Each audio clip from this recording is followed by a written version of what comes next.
Okay, so that is the RMS Titanic. This is Southampton docks on April 10th, 1912, and I am holding a third-class ticket, which cost me roughly the equivalent of $500 in today's money. Obviously, I am gonna try to get into first class anyway. For now, third class. Here we go. In this episode, I used real historical illustrations and photographs of the Titanic in the public domain to turn them into photorealistic worlds. Everything you see is as close as we can get to the real thing. Enjoy, guys. This was a lot of work. Just between you and me, I want to get into as many rooms on this ship as I possibly can. First class, the dining rooms, the grand staircase, all of it. I also want to try to talk to the captain about the iceberg. I feel like someone should at least try to say something. Wish me luck.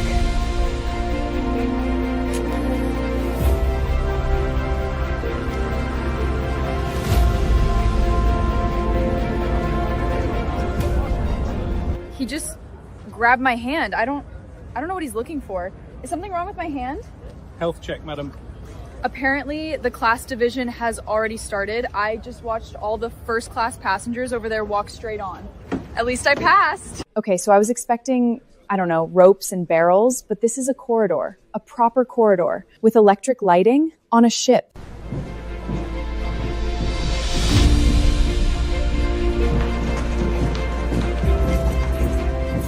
It smells brand new. The paint, the floors, the fittings. G73, this is me. Oh, this is actually not bad. Clean sheets, actual clean sheets. Running water. I've stayed in worse Airbnbs. All right, let's test the beds out. Kind of firm.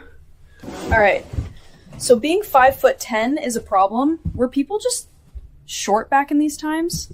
Like, genuinely, who was this bed designed for? So I just asked someone where the toilets were, and they said they were near the poop deck at the back of the ship. I hope it's not what it sounds like. Okay, so I found the toilet, so all good, but I've come up to the poop deck, as apparently we are about to leave. Oh my God, we're moving!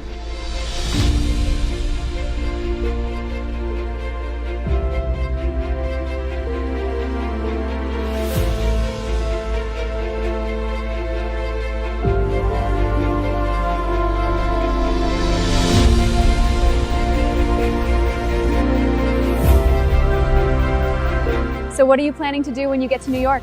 We've got family in Brooklyn already. My uncle has a job lined up for me at the docks. We're gonna get married, find a place of our own. Fresh start. And you? What's the plan? Minnesota. My brother has a farm. I will work the land.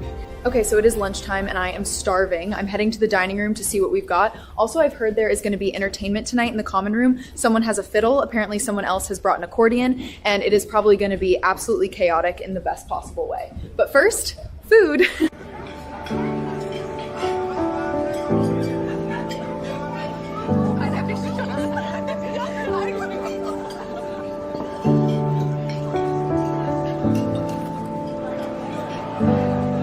All right, so I have the actual menu for today. For starters, we have rice soup.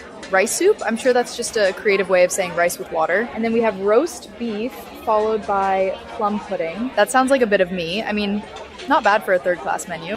All right, rice soup. Let's try you out.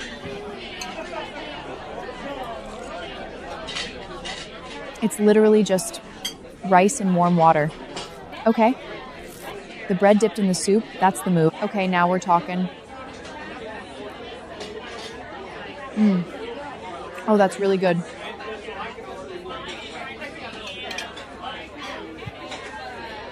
I'm definitely not a first class girl.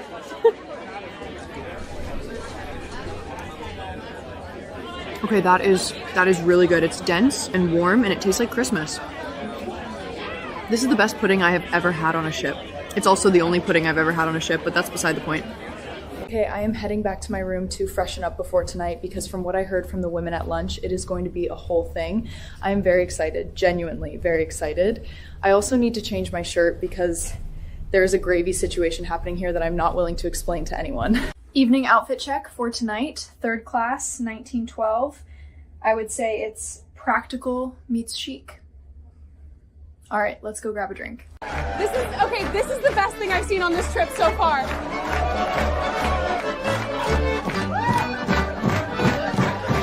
I nobody seems to care, and I think that's the whole point.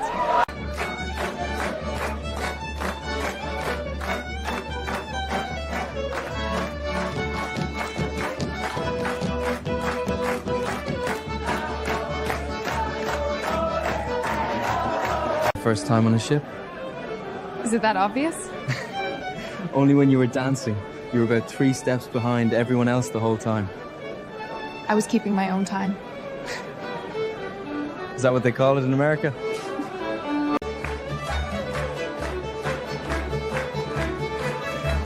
I think I'm getting it. Don't you agree, Liam?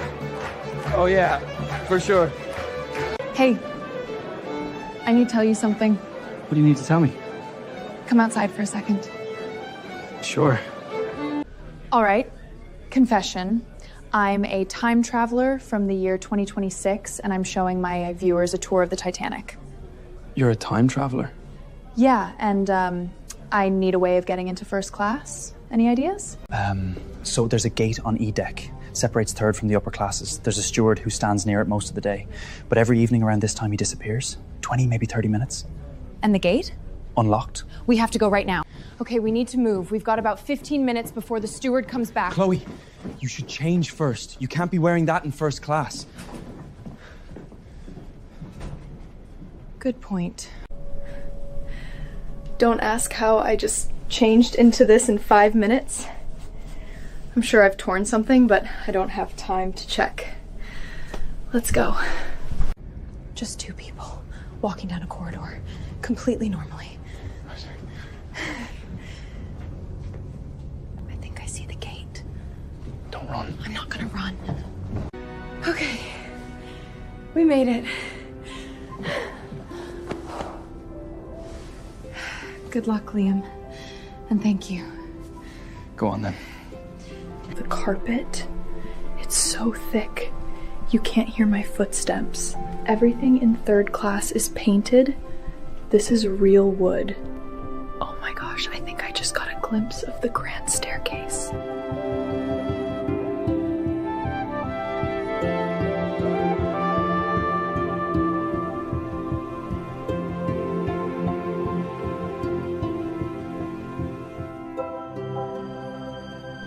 Oh my god. This is on a ship. This is on a moving ship in the middle of the ocean. I have been sleeping on a bunk bed that is too short for me and eating rice soup, and this exists on the same boat. I feel like there's a specific way you're supposed to walk up these stairs when you're in first class, like a glide. You're supposed to glide. I think I'm gliding. Excuse me, hi, I'm documenting the voyage. What do you think of the ship so far? It is a fine vessel. And how are you finding the crossing so far? Perfectly agreeable. Wonderful. And where are you headed in New York? I don't believe that is any of your concern. So this is the first class reception room, and I have never wanted a cup of tea more than I do right now. I'm nervous to make any noise in here. That man just walked past with tea and little sandwiches, and I nearly said, "Excuse me," and then I remembered I am technically not supposed to be here at all.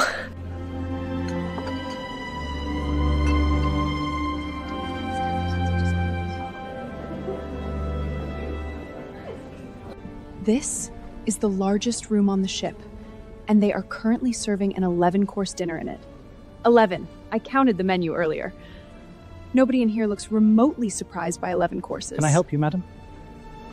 Just looking.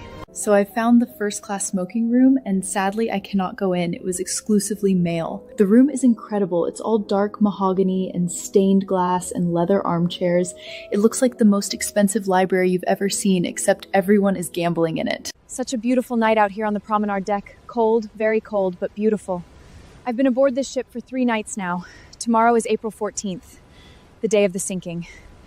I need to warn the captain in the morning, first thing. No pressure, Chloe. I did not want this day to come. I knew it was going to. Obviously I knew, but lying here this morning, I kept thinking about everyone I've met on this ship. It's gonna be a long day. I do have a plan. I heard this morning that Captain Smith is attending a dinner party tonight in a private first-class restaurant. This is my best chance. My only real chance. For now, though, I'm gonna sneak into first class again, find a book, just blend in, act normal. I am back in the dress. It is beautiful, but it is absolutely impractical. I also cannot walk at any kind of speed in this without something happening.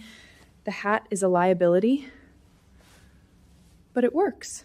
So I've been sat here in the Café Parisien for hours just going over what I'm going to say to him. I'm thinking, Captain Smith, I have very credible information that there is a significant iceberg risk tonight, and I strongly urge you to reduce speed after dark. That's good, that's reasonable. That doesn't make me sound insane. Okay, so the dinner started at around 7. It is now just before 9. Captain Smith typically leaves around 9 to return to the bridge. I am going to wait right here until he comes out.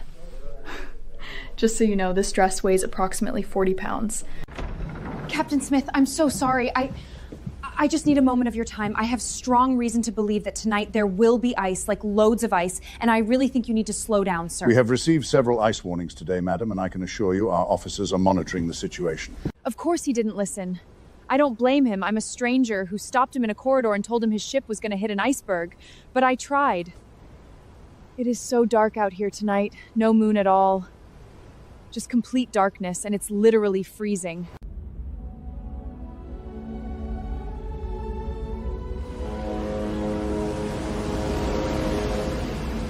It is 11:38 p.m.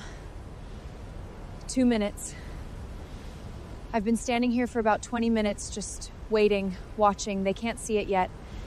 It's out there right now, in that darkness, coming toward us. Oh my God, there it is. They've seen it. The helm is turning. And agonizingly.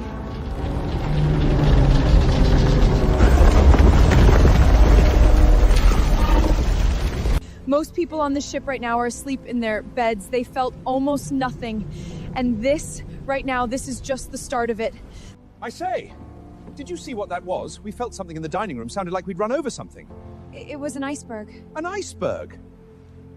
Well, I'm sure it's nothing serious. These things are built to handle a bit of ice. I'm going back inside. Far too cold out here. I do apologize for disturbing you, sir. Captain's orders, if you could put on your life jacket and make your way to the boat deck at your convenience. My life jacket? What on earth for? Purely a precaution, sir. They are keeping everyone calm, not telling them what is actually happening. They have about 2 hours. That lifeboat, it holds 65 people.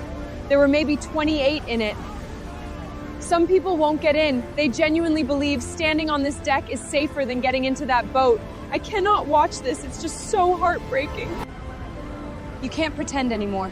An hour ago, people were standing out here in their dressing gowns thinking this was an inconvenience, a precaution. Nobody is pretending now.